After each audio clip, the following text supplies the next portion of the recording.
Hello student, how are you? कैसे हैं आप? मैं हूं आपका अपना मुकेश सर। और डियर स्टूडेंट, हमने कार्बोहाइड्रेट्स कंप्लीट कर लिया है। ठीक है, नहीं देखे होंगे तो जाकर के देखिए। पूरा डिप से हम लोग अध्ययन किए हैं। आज स्टार्ट करने जा रहे हैं प्रोटीन्स। ठीक है, देखते हैं प्रोटीन्स होते क्या है। तो प्रोटीन्स जो है डियर स्टूडेंट, प्रोटीन मनुष्य या जीवों के शरीर का एक महत्वपूर्ण क्या है, कार्बनिक यौगिक है। और यह जैव अणु का सबसे महत्वपूर्ण, सबसे ज़्यादा पाया जाने वाला जैव अणु प्रोटीन ही है। कार्बोहाइड्रेट से भी ज़्यादा पाने वाला प्रोटीन ही है। ठीक है, तो प्रोटीन का जो स्रोत होता है डियर स्टूडेंट, मांस, मछली, अंडा, दूध, मूंगफली, दालें, ये प्रमुख जो है इसके सोर्स हैं। ये क्यों लिया जाता है? ताकि हमारे शरीर की वृद्धि और मेंटेनेंस, ठीक है, मेंटेनेंस के लिए ये होते हैं क्या, अति महत्वपूर्ण। हमारे शरीर की वृद्धि और मेंटेनेंस, अनुरक्षण कह दिया जाए, ठीक है, के लिए अति महत्वपूर्ण होते हैं। और इसी अति महत्वपूर्ण को ग्रीक भाषा में कहा जाता है क्या चीज, प्रोटियोज। प्रोटियोज ये ग्रीक भाषा में बोलते हैं, प्रोटियोज कहते हैं। ठीक है, और इसी प्रोटियोज से डियर स्टूडेंट वर्ड आया प्रोटीन। क्या है? प्रोटीन। ठीक है, प्रोटीन। तो ये होता है प्रोटीन। वास्तव में जो प्रोटीन होता है, प्रोटीन जो होता है वह अल्फा एमिनो अम्लों का बहुलक होता है। अल्फा एमिनो अम्लों का क्या होता है? बहुलक होता है। बहुलक होता है अब अल्फा एमिनो अम्ल क्या है भैया? अल्फा एमिनो अम्ल बताएंगे आपको, लेकिन अब जो बंध होता है, जिसके द्वारा जो अल्फा एमिनो अम्ल बंधे होते हैं, NHCO। ठीक है, इस बंध के द्वारा जो है क्या बंधे रहते हैं, अल्फा एमिनो अम्ल बंधे होते हैं। और इस बंध को बोलते हैं पेप्टाइड बंध। क्या बोलते हैं? पेप्टाइड बंध। जिस प्रकार से कार्बोहाइड्रेट्स में हमने देखा था सेकेराइड्स एक दूसरे के साथ जिस बंध से बंधे होते थे उसको हम लोग क्या बोलते थे? हम लोग बोलते थे ग्लाइकोसाइड बॉन्ड। इसको हम लोग बोलते हैं पेप्टाइड बंध। क्या बोलते हैं? पेप्टाइड बॉन्ड बोलते हैं। ठीक है, लगभग 1000 जब एमिनो अम्ल एक दूसरे के साथ इस पेप्टाइड बंध के द्वारा बनते हैं, तब हम उसको बोलते हैं पेप्टाइड। क्या बोलते हैं? पेप्टाइड कहते हैं। उस बहुलक को क्या कहते हैं? पेप्टाइड कहते हैं। जब अभी मैं अल्फा एमिनो अम्ल बनाऊंगा, दिखाऊंगा आपको, ठीक है, डिप से पढ़ेंगे। तो जब 1000 अल्फा एमिनो अम्ल पेप्टाइड बंध द्वारा बनते हैं, ये स्ट्रेट जिसका आणविक द्रव्यमान, बंधते नहीं है, आणविक द्रव्यमान, ऐसे एमिनो अम्ल जिसका आणविक द्रव्यमान 1000 होता है लगभग, तब बंधे हुए, तब उसको हम लोग बोलते हैं पेप्टाइड। और जब 30,000 लगभग, ठीक है, 30,000 ऐसे पेप्टाइड, और पेप्टाइड में क्या है? अल्फा एमिनो अम्ल है जो आपस में बंधे हुए हैं, बहुत सारे अल्फा एमिनो अम्ल के बंधने के बाद हम उसको पेप्टाइड बोलते हैं। जब लगभग उनका आणविक द्रव्यमान कितना होना चाहिए? 10,000। और जब 30,000 होता है ऐसे पेप्टाइड जिसका आणविक द्रव्यमान 30,000 होता है, तब हम उसको बोलते हैं प्रोटीन्स। क्या कहते हैं? प्रोटीन्स। प्रोटीन खाया जाता है। समझ आ रहा है भाई? तो अब जो है हम समझते हैं कि अल्फा एमिनो अम्ल है क्या। चलिए देखते हैं अल्फा एमिनो अम्ल है क्या। एमिनो अम्ल,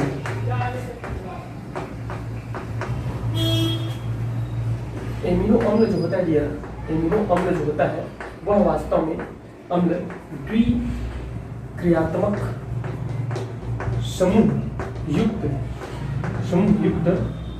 कार्बनिक यौगिक होता है। द्विक्रियात्मक समूह युक्त कार्बनिक यौगिक होता है, मतलब उसमें दो फंक्शनल ग्रुप होते हैं।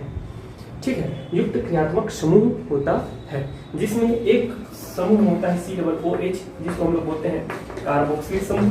क्या बोलते हैं? कार्बोक्सिलिक समूह कहते हैं। और दूसरा होता है हमारा NH2 समूह, जिसको हम लोग बोलते हैं एमीन समूह। तो इन दो समूह जो है किससे जुड़ा होता है? कार्बनिक यौगिकों से जुड़ा होता है, तब उसको हम लोग बोलते हैं एमिनो अम्ल। ठीक है, और इसका वर्गीकरण किया जाता है, यह यही पे नहीं रुकता है, हमारा जो है एमिनो अम्ल का भी वर्गीकरण किया जाता है, क्लासिफिकेशन। और वो का क्लासिफिकेशन कैसे होता है वो इससे समझ में आएगा। ये देखिए डियर, इसको देखिए आप, यह है एक एमिनो अम्ल। क्या है? एमिनो अम्ल। क्या है? ये एमिनो अम्ल है। ठीक है, तो इसका वर्गीकरण कैसे करते हैं? ये देखिए, ये हमारा मुख्य क्रियात्मक समूह कार्बोक्सिलिक अम्ल काम करता है। ठीक है, ये भी क्रियात्मक समूह लेकिन एडिशनल है। तो ये क्रियात्मक समूह पहले कार्बन से जुड़ा हुआ है, और पहले कार्बन से ये जुड़ा हुआ है। तो पहले कार्बन को आप सबको मैं पढ़ा चुका हूँ, ठीक है, बताया हूँ। इसको हम लोग क्या बोलते हैं, अल्फा बोलते हैं, ठीक है, अल्फा। तो हम इसको बोलेंगे अल्फा एमिनो अम्ल, ठीक है। यदि यही चीज ऐसा हो जाए, देखो CH2 CH NH CHNH COOH यहाँ जुड़ जाए, सपोज यहाँ जुड़ जाए NH2, तो ये हो जाएगा अल्फा। क्रियात्मक समूह जिस पहले कार्बन से जुड़ा होता है उसको हम अल्फा बोलते हैं, दूसरे वाले को बीटा बोलते हैं, ठीक है। तो इसको हम लोग बोलेंगे बीटा एमिनो अम्ल। इसी प्रकार डियर स्टूडेंट हमारे पास एमिनो अम्ल, इसी प्रकार हमारे पास क्या होता है, बीटा गामा डेल्टा एमिनो अम्ल पाए जाते हैं, लेकिन सबसे महत्वपूर्ण जो होता है वो अल्फा एमिनो अम्ल होता है। रीजन क्या है, क्योंकि ह्यूमंस बॉडी में और जीवों में यही अल्फा एमिनो अम्ल ही पाया जाता है, जिसके कारण सर्वाधिक जो है महत्वपूर्ण कौन होता है, अल्फा एमिनो अम्ल होता है। ओके, इस चीज को ध्यान में रखिएगा, अल्फा एमिनो अम्ल पाया जाता है। ओके डियर, अब देखते हैं भाई क्या चीज, इनका नामकरण।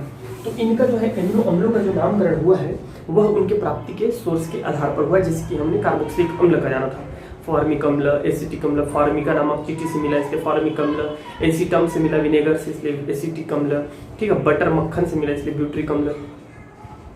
ओके ना। तो इसी प्रकार एमिनो अम्लों का भी नामकरण किस आधार पर किया जाता है, उनके प्राप्ति के सोर्स के आधार पर, जैसे कि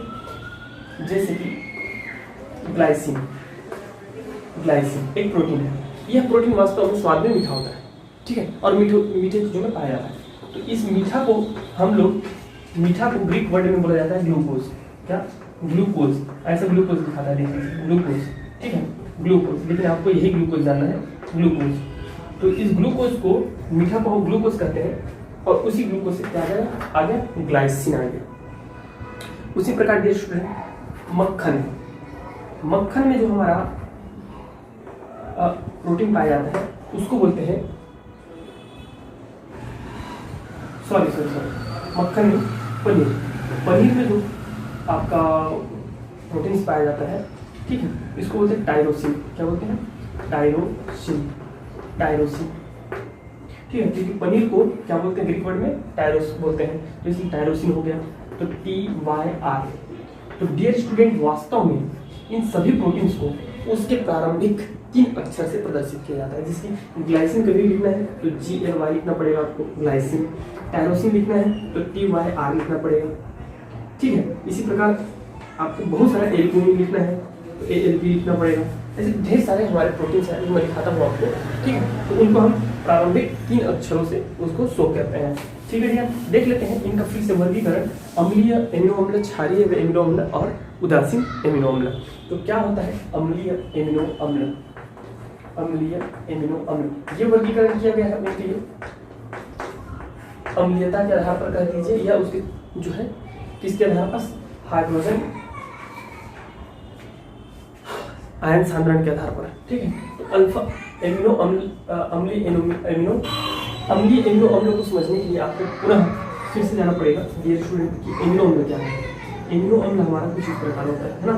तो जब किसी एमिनो अम्ल में COH कार्बोक्सिलिक समूह की संख्या एमिन समूह से NH2 से अधिक होता है तब हम उसको बोलते हैं अम्लीय एमिनो अम्ल। जैसे कि है हमारा एस्पार्टिक अम्ल, क्या है, एस्पार्टिक अम्ल एसिड, ठीक है। इसको हम लोग शो करते हैं ASP से, याद रखिएगा ASP से याद रखिएगा, क्योंकि ये जितने भी मैं लिखाऊंगा ना वो महत्वपूर्ण रहेंगे, ठीक है। ग्लूटोनिक अम्ल, ग्लूटोनिक एसिड, ठीक है। इसको डियर स्टूडेंट हम लोग शो करते हैं GLU से, ग्लूटोनिक अम्ल। इसी प्रकार यहाँ ध्यान रखिएगा एस्पार्टिक में क्या होता है, ASP में हमारा NH2 की संख्या जो होती है वो 1 होती है, ठीक है। संख्या, नंबर ऑफ संख्या कितनी होती है, 1 होती है, जबकि हमारा COOH की संख्या होती है 2, ठीक है। इसलिए भाई ये ज़्यादा है यार एज रिस्पेक्ट टू स्पिन, ठीक है। और सबको पता है दैट इज क्षार, और ये क्या है, अम्ल है कि नहीं, कार्बोक्सिलिक अम्ल है। और एमिन क्या होता है, क्षारीय होता है, क्योंकि इसमें नाइट्रोजन के ऊपर जो है क्या होता है, एक आखिरी इलेक्ट्रॉन युग्म उपस्थित होता है और इसका इलेक्ट्रॉन घनत्व तो उच्च भी होता है, ठीक है। तो इस प्रकार क्या हो गया हमारा, ये हो गया अम्लीय। बात करते हैं क्षारीय बेसिक क्षारीय एमिनो अम्ल की। तो क्षारीय एमिनो अम्ल में जैसे कि आप सबको पता समझ में आ गया होगा ठीक है। NH2 की संख्या ज़्यादा होती है और रिस्पेक्ट टू COOH की, ठीक है भैया, तो इसकी कम होती है।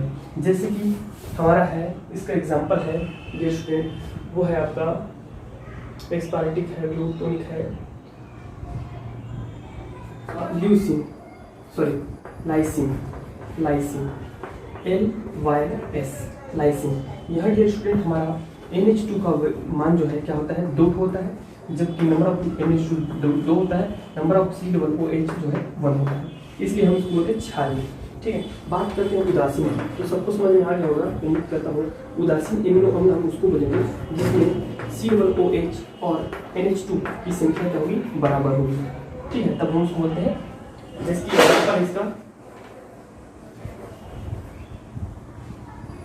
आपका ये स्टूडेंट ग्लाइसिन क्या है, ग्लाइसिन GLY, ग्लूटोनिक GLY, ठीक है। इसमें आपका COOH और NH2 दोनों होते हैं नंबर एक कितने में होते हैं, एक, ठीक है। ग्लाइसिन है, एलानिन होता है, ठीक है। और आपका होता है डियर स्टूडेंट ल्यूसिन, देखिए ल्यूसिन है ना, और ये हमारा लाइसिन क्षारीय होता है, ल्यूसिन उदासीन होता है।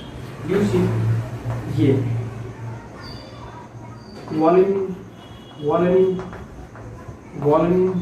ये, ठीक है, वॉलिन VAL, ये सब क्या क्षारीय है। आपको बस इतना कम से कम याद रखना है, ये और उपयोग होंगे, इसलिए मैं इसको चुनिंदा लिखा हूँ। मेरे पास ढेर सारे हैं, आप देखिएगा जब बुक निकालेंगे तो वहाँ ढेर सारे मिलेगा, ठीक है।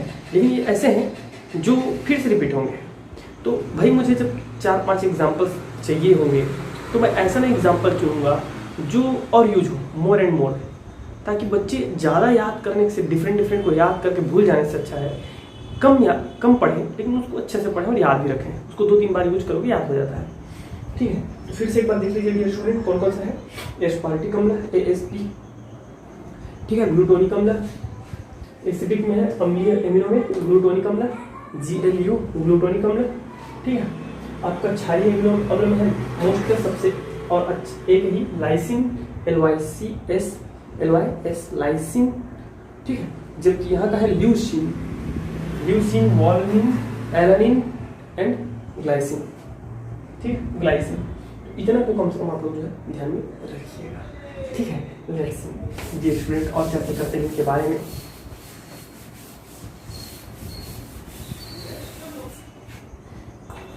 ज्यूटर आयन आता है, याद रखिएगा ज्यूटर आयन, ठीक है। क्या होता है ज्यूटर आयन, देखते हैं।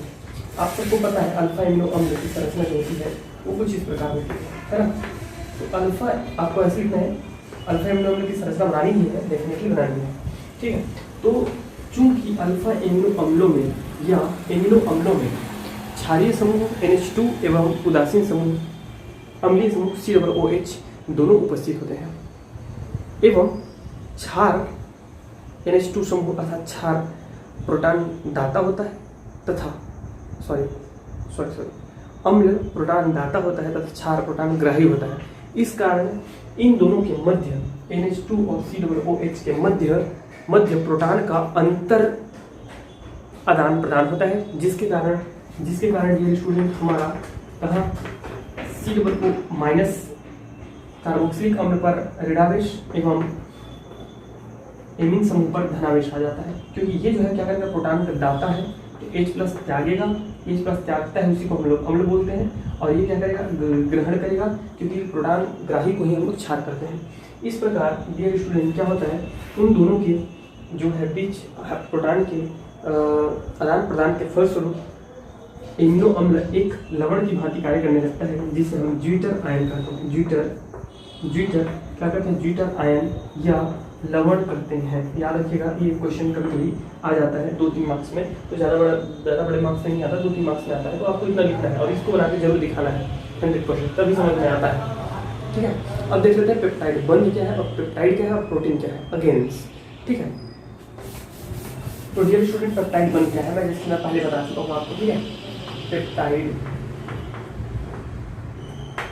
बंध एवं पेप्टाइड, पेप्टाइड बंद और पेप्टाइड कैरियर पहले भी बता चुका हूं मैं। एमिनो अम्लों का संघनन होता है, एमिनो अम्लों का संघनन होता है, फलस्वरूप एक संघनित बहुलक एमिनो अम्ल बनता है। एमिनो अम्लों में COOH कार्बोक्सिलिक समूह और NH2 एमीन समूह उपस्थित होता है। इन दोनों के मध्य एक बंध बनता है जिसे हम पेप्टाइड बंध कहते हैं। क्या कहते हैं? पेप्टाइड बंध कहते हैं। ठीक है यार, पेप्टाइड बंध कहते हैं। ठीक है, जब दो एमिनो अम्लों के मध्य बनाएंगे तब समझ में आ जाएगा।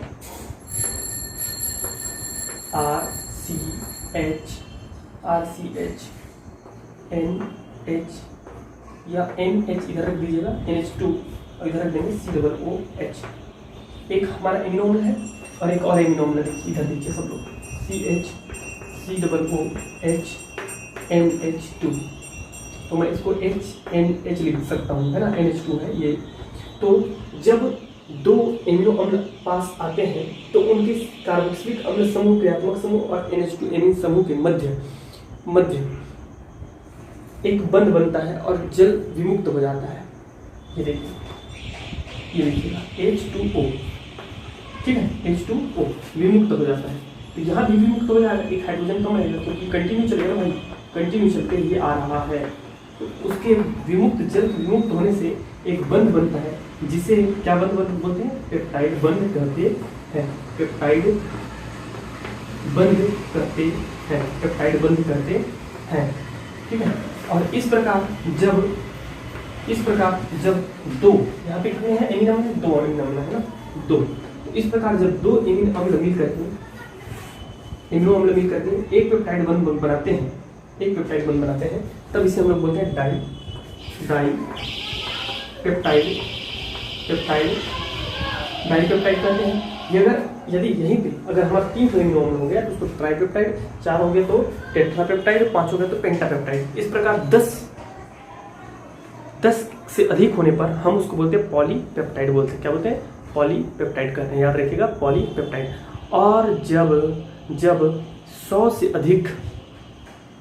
अधिक एमिनो अम्ल आपस में मिल करके एक बहुलक बनाता है, अर्थात पेप्टाइड बंध बनाता है, बहुत बड़ा पेप्टाइड बनाता है 100 से अधिक, जिसका आणविक द्रव्यमान, याद रखिएगा, एमिनो अम्लों की संख्या 100 से अधिक, एमिनो अम्लों की संख्या 100 से अधिक। ठीक है, और जिसका आणविक द्रव्यमान 1000 से अधिक, जिसका आणविक द्रव्यमान क्या होना चाहिए? 1000 से अधिक होना चाहिए, तब उसको हम लोग बोलते हैं प्रोटीन। क्या कहते हैं? प्रोटीन कहते हैं। याद रखिएगा, क्या कहते हैं? प्रोटीन कहते हैं। लेकिन एक यहाँ पे अपवाद है, क्या? इंसुलिन, जो कि एक महत्वपूर्ण है, बहुत ज़्यादा महत्वपूर्ण। इंसुलिन एक ऐसा प्रोटीन है जिसमें केवल 51 जो है क्या होते हैं? एमिनो अम्ल पाया जाता है। याद रखिएगा, ये एक अपवाद है। दैट्स क्लियर, समझ में आ गया? देखते हैं अब इनका पेप्टाइड और पेप्टाइड बंध किसे कहते हैं, आता है मेरे भाई, याद रखना। पेप्टाइड बंध किसे कहते हैं और पेप्टाइड किसे कहते हैं, आता ही आता है। ठीक है, IMP है। अब देखते हैं इसका वर्गीकरण। ठीक है, प्रोटीन्स का वर्गीकरण।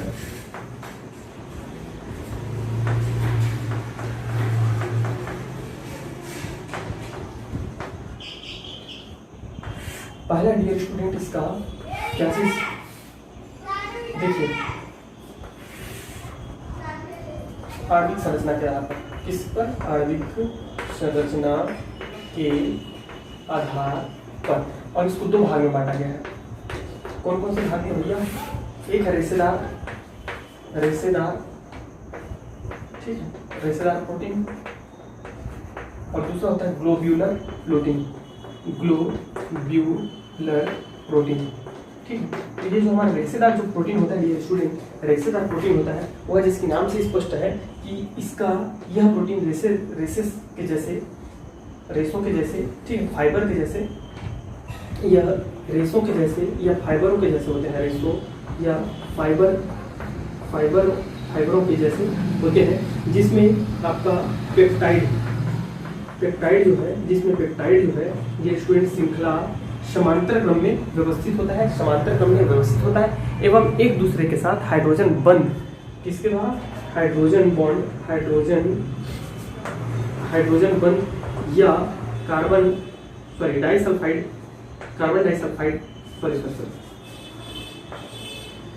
हाइड्रोजन बंध द्वारा आबंधित होते हैं। क्या होते हैं, आबंधित होते हैं, होते हैं।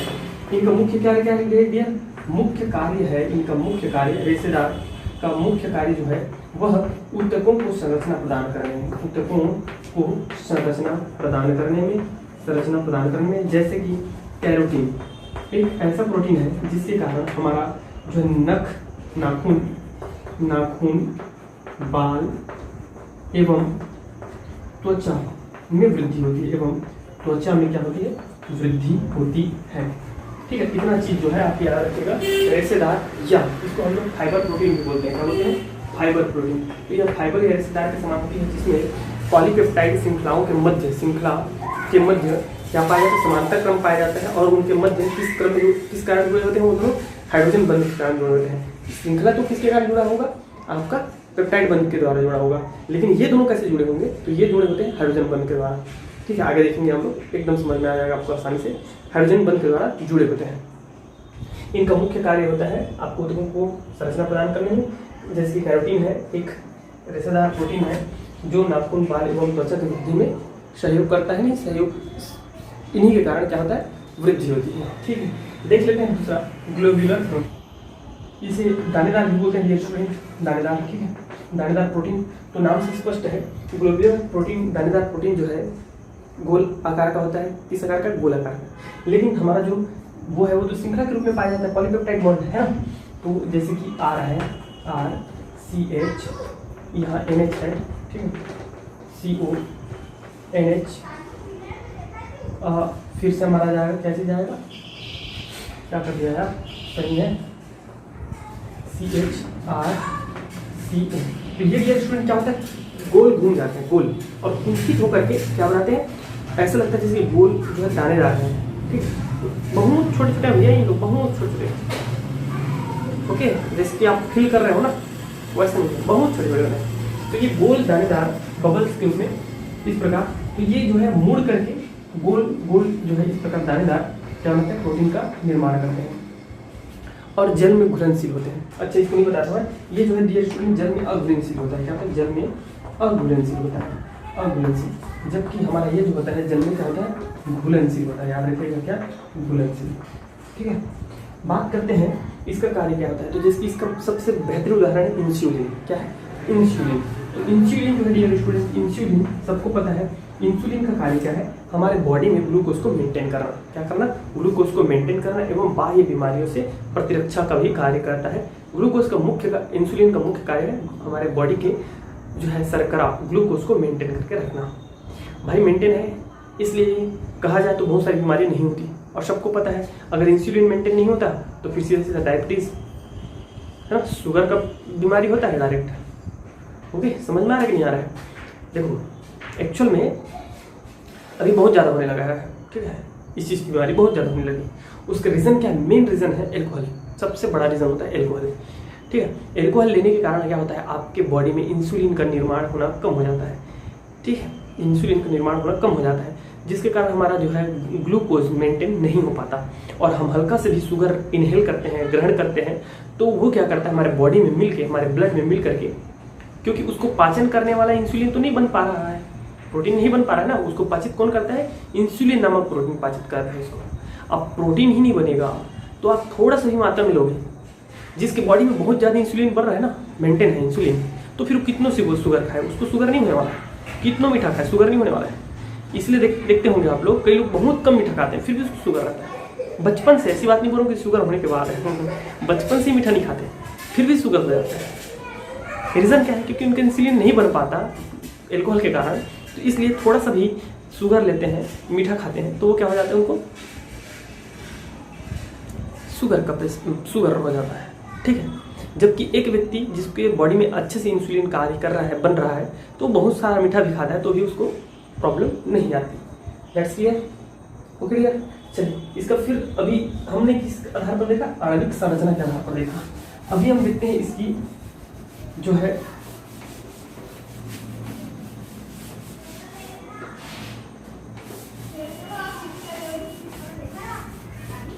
दूसरा देखते हैं। देखिए दूसरा क्या है, सॉरी इधर हो जाएगा। पहले हमारा जल अपघटन के आधार पर, जल अपघटन के आधार पर, ठीक है, और इसको फिर दो भाग में क्लासिफाई किया गया है, सरल प्रोटीन और आपका संयुग्मित प्रोटीन। तो डियर स्टूडेंट, सरल प्रोटीन किसे कहते हैं? जब ऐसे प्रोटीन्स जिनको जल अपघटन कराने पर केवल एक ही प्रकार के क्या प्राप्त हो, अल्फा एमिनो अम्ल प्राप्त होते हैं।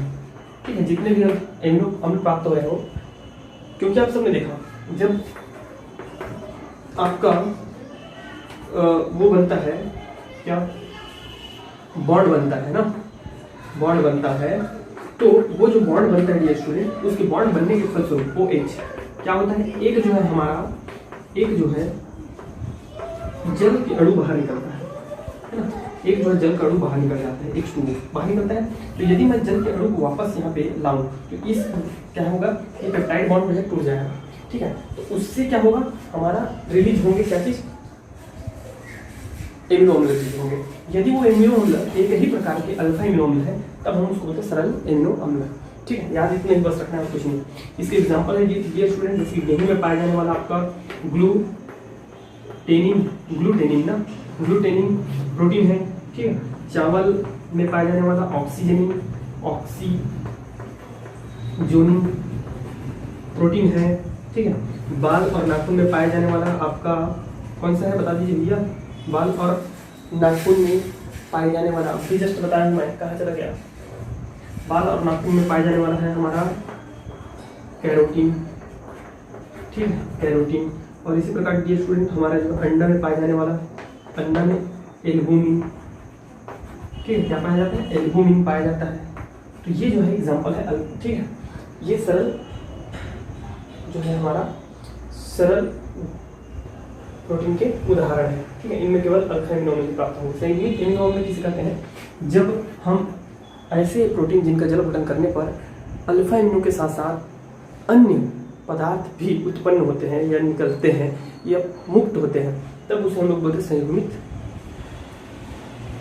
एमिनो अम्ल। ठीक है, ये स्टूडेंट बात करते हैं एक चीज की, एक महत्वपूर्ण चीज की, क्या, अति आवश्यक एमिनो अम्ल। ये क्या है अति आवश्यक एमिनो अम्ल? देखो ये नोट है आपके लिए, या जानने योग्य बातें हैं, या एग्जाम के पॉइंट ऑफ व्यू से इतना नहीं है, बट सीधे जान लीजिए। अति आवश्यक एमिनो अम्ल ये क्या होते हैं, या प्रोटीन, अति आवश्यक प्रोटीन्स, एमिनो अम्ल क्या होता है, हमारे बॉडी में, हमारे बॉडी को 20 प्रकार के एमिनो अम्लों की, अल्फा एमिनो अम्लों की आवश्यकता होती है, एमिनो अम्लों की आवश्यकता होती है, जिसमें से 10 प्रकार के जो है एमिनो अम्लों की संश्लेषण हमारा बॉडी खुद ही कर लेता है, खुद ही बना लेता है स्वयं। बट बचे हुए 10 एमिनो अम्लों की हमारे शरीर को जरूरत पड़ती है, तो वह हमें खाना और गोलियों के रूप में लिया जाता है, लेते हैं। अब जो भैया अमीर आदमी है, तो उनको तो अमीर आदमी करने का मतलब तात्पर्य किसी अमीर गरीब से तुलना नहीं कर रहा हूँ मैं, मतलब जो संपन्न है वे व्यक्ति क्या करते हैं, सब कुछ अच्छे से खाते हैं, मेंटेनेंस रूप से, जो खाने को मन रहा है खाएंगे, बाजार से मार्केट से खरीद सकते हैं, अवेलेबल रहता है और खाते रहते हैं, तो उनके बॉडी में रहता है वो चीज़ें। लेकिन जो लोग संपन्न नहीं है, जो परचेस नहीं कर सकते, उनको क्या होती है कि कुछ तो उनको मिल ही जाती है, जैसे कि चावल खा रहे हैं, ऑक्सीजन मिल गई, गेहूं खा रहे हैं, तो खाते ही ना, गरीब हो चाहे अमीर हो, सब खाते हैं, तो उनको मिल जाती है। लेकिन कुछ नहीं मिल पाती, कुछ प्रोटीन नहीं मिल पाते, तो फिर क्या हो जाते हैं, वो फिर बीमार हो जाते हैं। बीमार होने के बाद डॉक्टर के घर जाते हैं, डॉक्टर के घर जाने के बाद वो क्या करता है, उसको गोली दवाई देता है, और उस गोली दवाई में क्या रहता है, वो प्रोटीन्स जो उसको खाने के माध्यम से नहीं मिल पाया, तो बात वहीं घूम के आ गई। गरीब व्यक्ति क्या करता है, अरे भैया अच्छा खाने से खाना नहीं वो करता, खाने से खर्चा होता है, समझता हूँ, खाने से खर्चा होता है, खाना अच्छा नहीं खाता है, समझ, पैसा बचाने के चक्कर में, और रहती भी नहीं है। लेकिन वही जो है इनडायरेक्टली रूप से उसको जिस चीज़ के लिए वो खाना खा रहा है, उसी चीज़ के लिए वो गोली खा रहा है, और डॉक्टर के पास जाकर के पैसा पटक दे रहा है, समझ में आ रहा है। वही पैसा वो खाने में लगाता तो शायद उसको जाने की जरूरत नहीं पड़ती।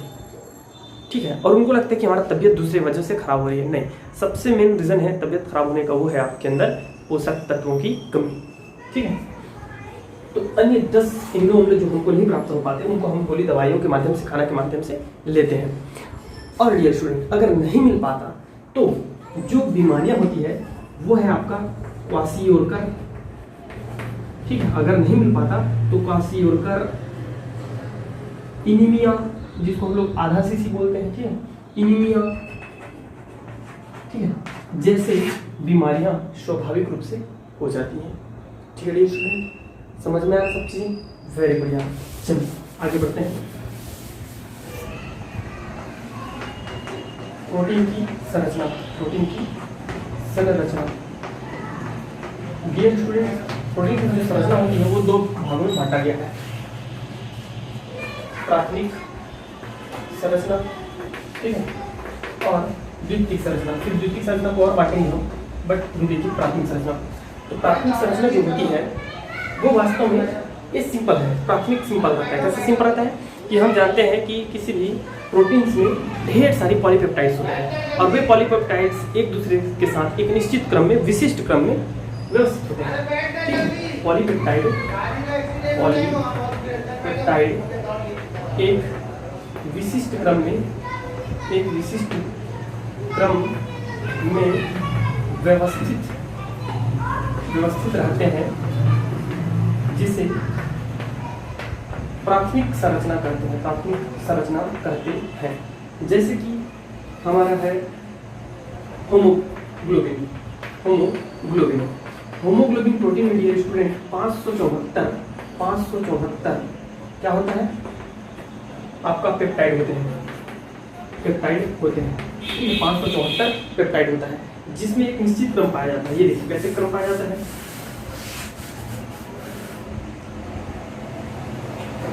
ग्लाइसिन, हिस्टिडाइन, वॉलिन, इधर आगे और है ना, वॉलिन, हिस्टिडाइन, आपका ल्यूसिन,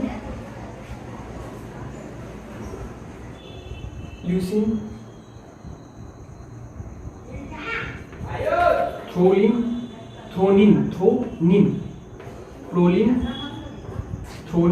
प्रोलिन, ग्लूटोनिक और लाइसिन। देखिए डियर स्टूडेंट, ये 574 पेप्टाइड है। 574, मैं तो बस 5-7 ही लिख रहा हूँ। ठीक है, वॉलिन, हिस्टिडाइन, ल्यूसिन, प्रोलिन,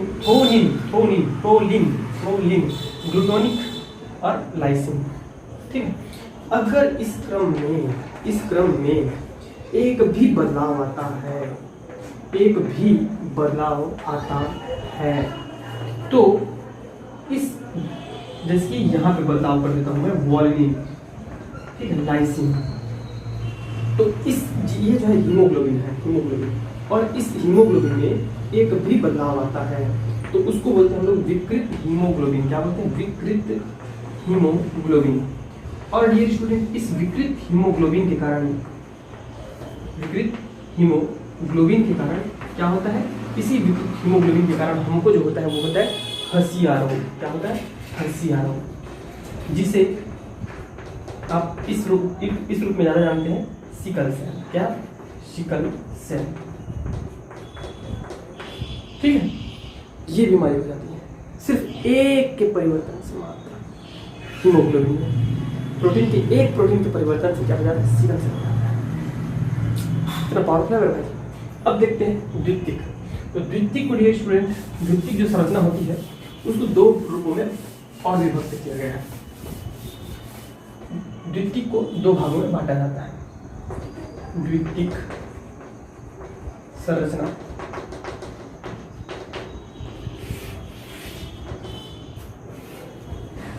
तो डियर स्टूडेंट, हमारा द्वितीयक संरचना तब कहते हैं जब कोई श्रृंखला मुड़ जाती है, पेप्टाइडों की श्रृंखला मुड़ जाती है, तब हम उसको क्या कहते हैं?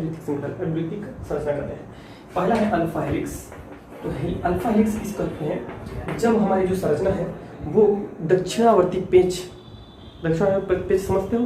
पेंच को दक्षिणावर्त दिशा में जब हम घुमाते हैं तो जिस प्रकार संरचना बनती है उसी प्रकार का जब संरचना होता है ठीक है, मुड़ी हुई संरचना होती है प्रोटीन्स की, तब हम उसको बोलते हैं अल्फा हेलिक्स संरचना। ठीक है, इसमें पेप्टाइड बॉन्ड के साथ साथ हमारा हाइड्रोजन अंतराणविक हाइड्रोजन बॉन्ड भी पाया जाता है। बस इतना ही लिखना है, ज़्यादा नहीं लिखना है। जस्ट लाइक ये देखिए, इधर देखिए, ज़्यादा ही बड़ा बन रहा है, ज़्यादा ही बड़ा बन रहा है।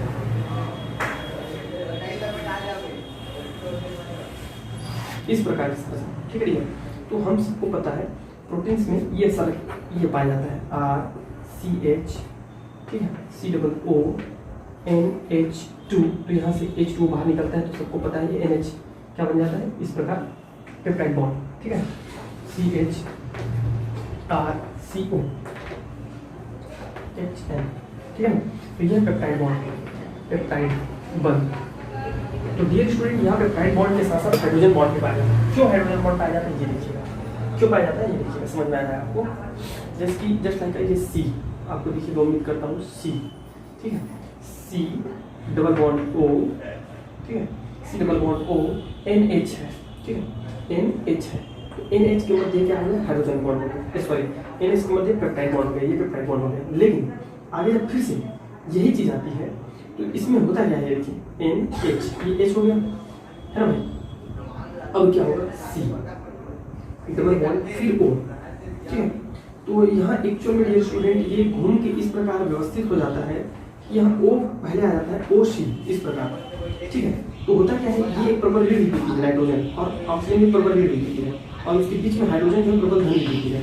तो जब दो ऋण विद्युतों के मध्य जो हाइड्रोजन आ जाता है तो एक जो है बॉन्ड बन जाता है, अदृश्य बॉन्ड, इसी को हम लोग हाइड्रोजन बॉन्ड बोलते हैं, ठीक है। तो इस प्रकार का बॉन्ड पाया जाता है, C डबल बॉन्ड O। आप इतना बना दीजिएगा, समझ में आएगा, NH। अब मैं ऐसी बना रहा हूँ क्योंकि हम 3D तो बना नहीं सकते ना, 3D तो बना नहीं सकते हैं, ठीक है। ये O कर दीजिएगा, ठीक है। तो कहीं पर आगे पीछे इस प्रकार से O डबल बॉन्ड C, ठीक है, C double bond O N H, इस प्रकार थोड़ा सा बना दीजिएगा। ये है अल्फा हेलिक्स, ठीक है। इसमें ध्यान दो चीज रखना है, अल्फा हेलिक्स जो है क्या होता है, हमारा दक्षिणावर्ती पेज के भांति दक्षिणावर्त पेज घुमाने पर जब दक्षिणावर्ती दिशा में घुमाएंगे तो जैसा बनता है वैसा रहता है। इसमें पेप्टाइड बॉन्ड के साथ साथ, पेप्टाइड के साथ साथ हमारा क्या बॉन्ड पाया जाता है, हाइड्रोजन बॉन्ड पाया जाता है। ओके, अब देखते हैं हम लोग क्या दूसरा है बीटा हेलिक्स, सॉरी बीटा लहरियादार, अल्फा हेलिक्स बीटा लहरियादार।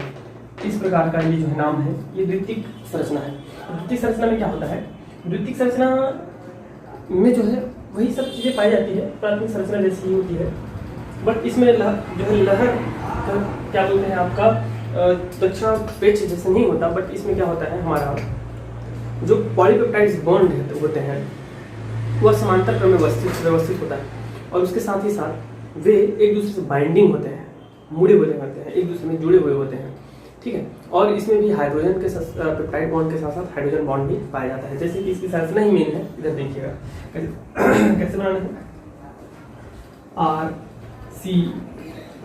RCH कर देते हैं इधर R, ठीक है, double bond sorry single bond C double bond ONH।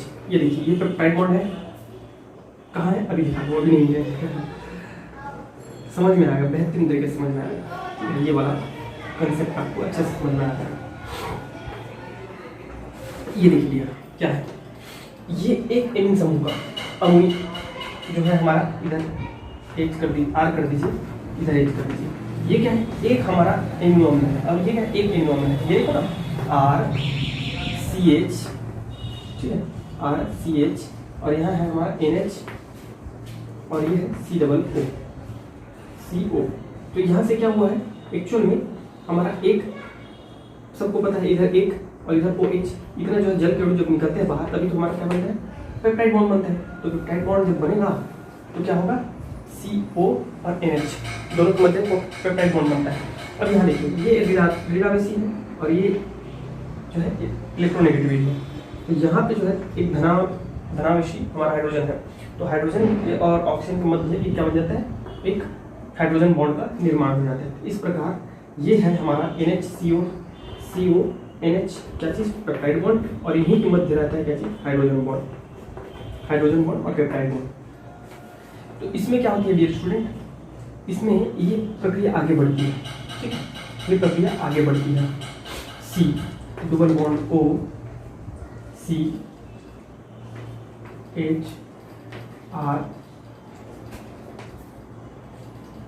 N H P H R, इस प्रकार से। तो दूसरा जो हमारा आगे आगे जैसे जैसे बढ़ते जाएंगे तो जो भी हमारा एनो अम्ल आएगा वो उसके ऊपर सटे रहते हैं, ऐसे चिपके हुए, बैंडिंग चिपके हुए रहते हैं। जैसे कि इधर आधा दिख रहा है आपको, आधा इसका, इस प्रकार आधा इसका नहीं दिख रहा है, आधा इसका दिख रहा है, इस प्रकार बैंडिंग रहता है। समझ में आ रहा है? तो इसको बोलते हैं हम लोग बीटा लहरियादार संरचना। एक काम करते हैं, अब देखते हैं इसका उपयोग, कार्य या उपयोग कह दिया जाए प्रोटीन्स का।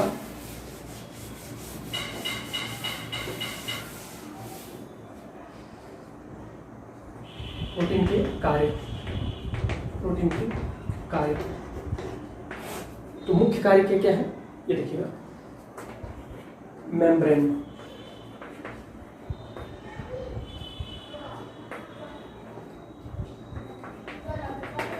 कोशिका झिल्ली, ठीक है, कोशिका झिल्ली के रूप, कोशिका झिल्ली में मुख्य घटक के रूप में हमारा प्रोटीन पाया जाता है।